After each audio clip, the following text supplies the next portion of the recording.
Hablemos de modelos económicos. Las redes sociales están plagadas de videos de Milei, de Bolsonaro, de Donald Trump, de Piñera, de portavoces del neoliberalismo, y estaría bueno que te tomaras unos minutos para escuchar otra campana. En Uruguay se votó a la derecha, Luis Lacalle Pou, que tiene el sueño americano inculcado, el neoliberalismo, el libre mercado, ese propósito quizás de ser el nuevo Chile del Cono Sur, aquel Chile que fue derrumbado por una revolución civil, porque la gente no aguantó la desigualdad de un país en constante crecimiento y terminó explotando por la suba de unos pocos céntimos en el transporte a los estudiantes.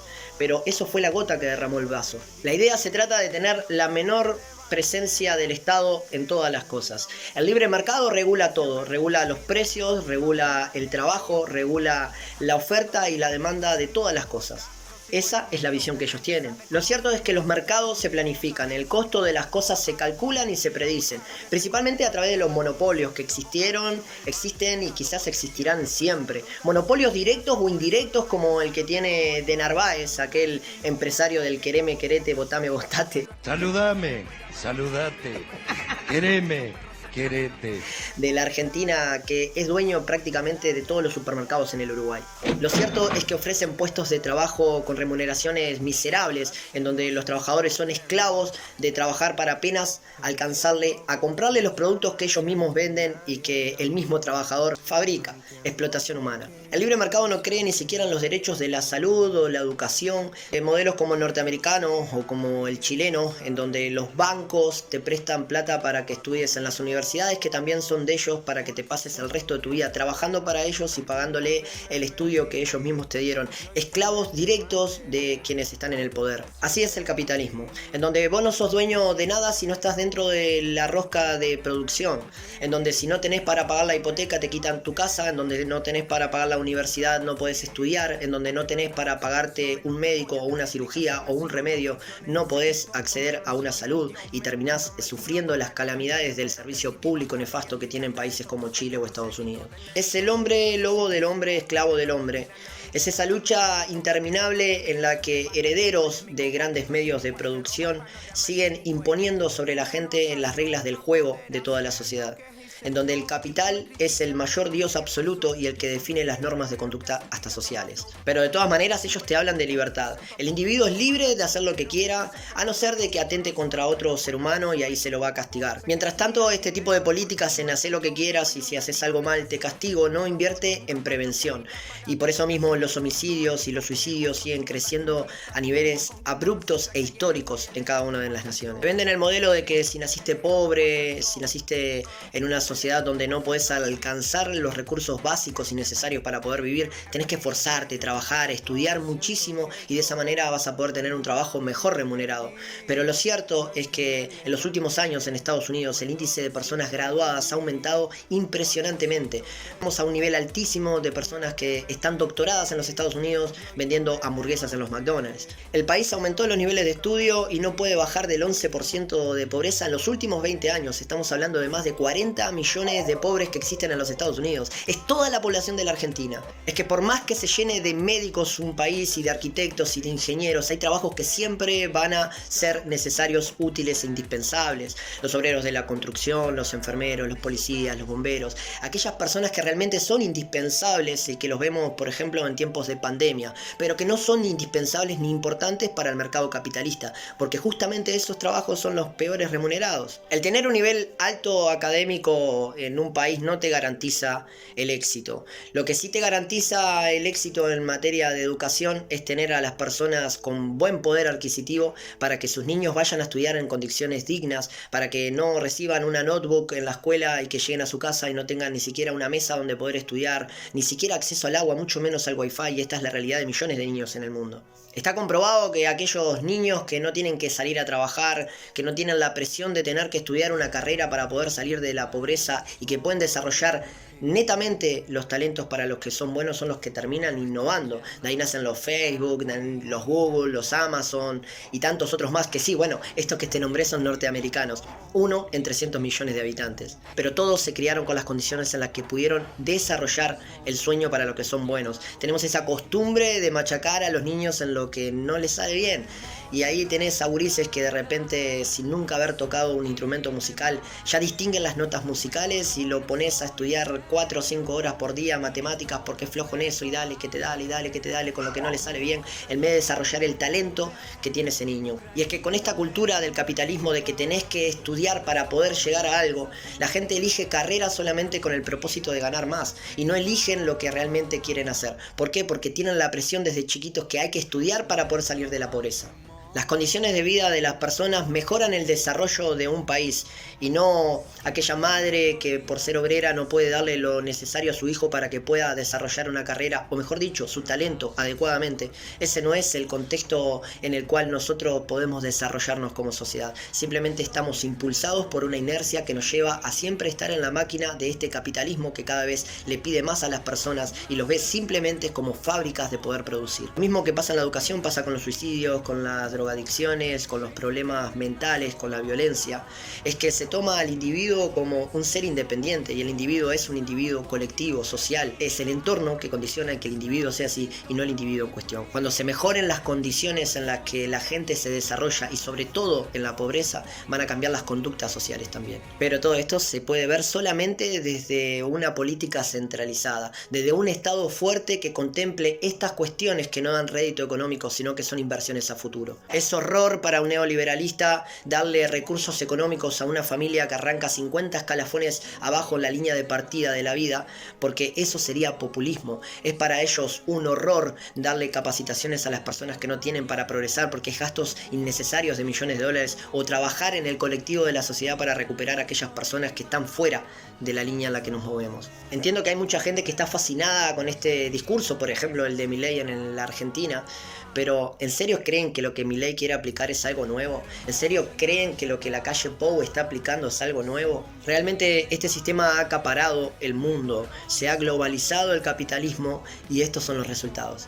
¿En serio no lo podemos hacer mejor? Después de miles y miles de años de evolución, esta es la cúspide de la evolución humana, en donde tenemos en el país más rico del mundo 40 millones de pobres, en donde no se puede bajar del 11% la tasa de pobreza y pobreza extrema y de violencia que tiene ese país, en donde el modelo ideal de país no contempla las necesidades básicas del ser humano y los derechos universales como el derecho a la vivienda, el derecho a la salud, a la educación y tantos otros más. ¿Es en serio? Ahora estamos viendo como China, una economía centralizada, está despojando a Estados Unidos del trono a nivel mundial. Y esto no es casualidad. Estados Unidos, que desde la Segunda Guerra Mundial se ha posicionado como país hegemónico, potencia única y absoluta del mundo, donde ha conquistado e invadido a todos los países que tienen los recursos básicos, primarios, y los que no los ha comprado a través de gobiernos corruptos o puestos de facto, como el de Arabia Saudita y de tantos otros más, en donde comercializan en el mundo a través del dólar, que no tiene poder absoluto en respaldo con respecto al oro. Es la única moneda del mundo que vale porque se comercializa el petróleo en esa moneda. Estados Unidos, el país que promueve las libertades de las naciones, respalda a Arabia Saudita, país monárquico en donde hoy por hoy la mujer no puede ni siquiera salir a la calle sin un acompañante masculino, donde solo por presunta infidelidad se la puede lapidar en la calle. Ese país que defiende los derechos humanos es aliado de Arabia Saudita porque comercializa el petróleo en dólares, hasta hoy. Hasta hoy, de que China logra un acuerdo pacífico en Medio Oriente que no lo hubo en todas las intervenciones norteamericanas por allí. Un acuerdo entre Irán y Arabia Saudita que posiciona a Arabia Saudita en una posición muy cercana a China y muy peligrosa para los Estados Unidos.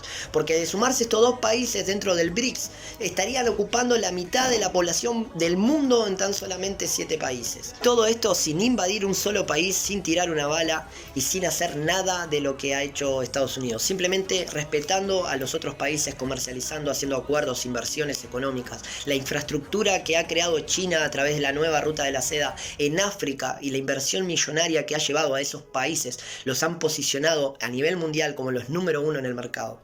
Y China es una economía centralizada, es un estado dueño de los medios de producción que lleva 20 años en el poder, y ahí podemos discutir sobre hasta dónde vale la democracia cuando metemos a una persona durante 20 años en el poder, como pasó en Rusia. Ahora yo pregunto, sacar a 300 millones de chinos de la pobreza, que fue lo que hizo Xi Jinping, ¿es valedero o no es valedero cuando su país no deja de crecer, de pasar a ser lo que era China después de la Segunda Guerra Mundial, un país totalmente devastado, colonizado, destruido, a ser la potencia más importante del mundo, repito, sin invadir un solo país, sin tirar un solo tiro? Ahora bien, no va a faltar el distraído que me comente en alguno de los lugares donde voy a subir este video de que soy un anticapitalista y estoy grabando con un celular. Primero que nada, hay que entender que nosotros no estamos en contra de la propiedad privada como un hecho en sí. Esto quiere decir de que vos sos dueño de todo aquello que te compres con tu trabajo, tu celular, tu casa, tu auto. Eso te pertenece. Lo que pasa es que los derechos de nosotros terminan donde empiezan los derechos de los demás. Y tú ya dejás de tener derechos sobre tu propiedad privada cuando es parte de los medios de producción que necesita la sociedad. Cuando vos sos dueño de los medios de producción, ya no te pertenecen porque influyen sobre el resto de la población. Y eso es lo que está pasando en China, y esa es la economía que se mantiene hoy por hoy como líder mundial. Una economía que ha demostrado de que inventos como el celular nacen más bien de la planificación. Son las inversiones de distintos estados que han hecho en la ciencia, en la tecnología y en el desarrollo los que han descubierto la mayoría de los implementos que se utilizan para un celular. El celular es más producto de la planificación que de algo hecho por el capitalismo. De capitalismo, el celular lo que más tiene en realidad son los niños explotados en el Congo para extraer el coltán y los de la India o Bangladesh para poder ensamblarlos. Ah, y no se me olvide la obsolencia programada, que eso sí que es bien del capitalismo. El hecho de que para poder vivir en esta sociedad de hiperconsumo las cosas tienen que durar un tiempo determinado. Lo suficiente como para que sigas apostando a ellos, pero no lo suficiente como para que te duren lo que te tengan que durar. Y ahí estamos, toda la sociedad viviendo en un círculo en donde salimos a producir para llegar a nuestras casas, que la tele nos venda de que somos infelices por tener el último modelo de auto, de celular o cuestiones de la casa. Y ahí salimos de vuelta al mundo a querer ganar más dinero y volver cada vez más frustrados y meternos en las redes sociales a querer entretenernos y distraernos con culos moviéndose y gente haciendo cosas raras. Pero nada de información, nada de que nos pueda llenar el por qué estamos viviendo como estamos viviendo. Por eso mismo quizás este video no tenga la repercusión que para mí tendría que tener. Claramente que no existen los modelos perfectos y todos se tienen que ir puliendo mediante la sociedad vaya avanzando. Pero este modelo capitalista neoliberal de libre mercado no lo es. Entiendo que pegue el discurso en países como la Argentina, donde se ha engordado el Estado en secretarías y subsecretarías que no llevan a nada. Y lo único que desencadenan es en empresarios que quieren ser políticos para destruir al Estado y que priorice la corporatocracia que ellos lideran, ¿verdad? No se trata de poner cada vez más gentes y secretarías en los estados, se trata de recuperar los medios de producción y crear nuevos medios de producción que pertenezcan al Estado y que le pertenezcan al pueblo en cuestión. Se venden como que en Argentina o en Uruguay va a cambiar la situación cuando el Estado ya no tenga más presencia y todo pase a los privados. Por ejemplo, en el Uruguay los entes son públicos, la luz, el agua, las comunicaciones. Es en la única rama en la que tenemos competencia de privados, pero este gobierno lo que está haciendo ahora es intentando de a poquito privatizar los entes públicos. Cada una de sus ramas, de sus sectores, está haciendo acuerdos con empresas para poder dejárselas a cargo, porque ellos creen de que la mejor política es que un empresario gestione la empresa y termine depositando la plata en bancos extranjeros, y de esa manera la sociedad va a estar mejor. La teoría del desborde que no se aplica, porque si esas empresas que ganaron 9.000 millones de dólares en el año 2021 en el Uruguay, en vez de haberlas depositado en bancos extranjeros, las tuviéramos en nuestros bancos, quizás el Banco Central no tuviera que haber capitalizado por 1.500 millones de dólares cuando 9.000 fue lo que se hizo solamente en depósitos extranjeros. ¿Qué pasaría si esos medios de producción fueran estatales? Si esas empresas, esos frigoríficos, que ahora están haciendo más plata con menos gente y con más caros los servicios. Miren lo que está pasando en el gas. Despiden a trabajadores de Acodique y lo que están consiguiendo es que aumentaron el precio del gas y ahora se hacen más ricos, con menos mano de obra, con peores salarios, con peores condiciones laborales. Y ese es el libre mercado al que quieren apuntar. Esa es la salida para el progreso del país. Para los que son de otro país y no lo conocen, en el Uruguay los sueldos de los policías, de los maestros y tantos otros sale de rentas generales, que es la plata que le entra al Estado. Precisamente mucha de esa plata entra por las empresas públicas que tenemos.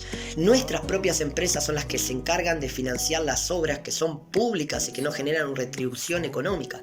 Al eliminar el Estado, lo que quieren hacer es la ley del más fuerte, que siempre termina siendo lo que vemos ahora, una lucha desigual, en donde gana el que más tiene, en donde en los trabajos no se negocia empleado-trabajador de la misma manera, te vendo mis servicios, pretendo esto, no. El dueño de los medios de producción, el dueño del capital es el que impone las condiciones, y ahí tenemos a la mayoría de la población, no solamente del Uruguay, sino de toda Latinoamérica, trabajando por miserias de salarios cuando ellos se están enriqueciendo de forma brutal. Y cuando si esas fábricas fueran de nuestros estados, pudieran redistribuir esas ganancias en mejores carreteras, iluminación, educación, sanidad y todo lo que te puedas imaginar. Claramente el capitalismo y el neoliberalismo se trata de eso, de poquitas personas con todo el poder.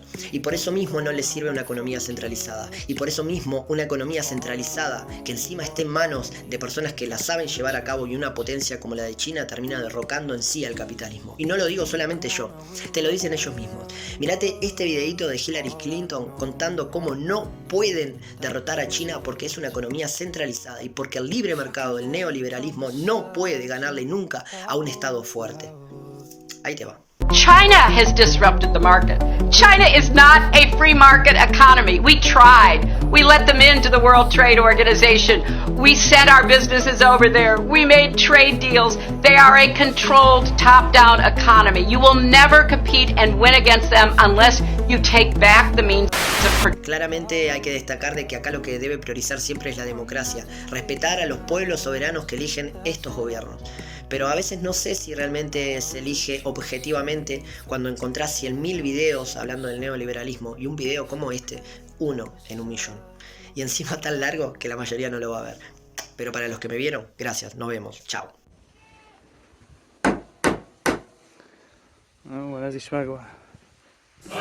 Oh, geht's.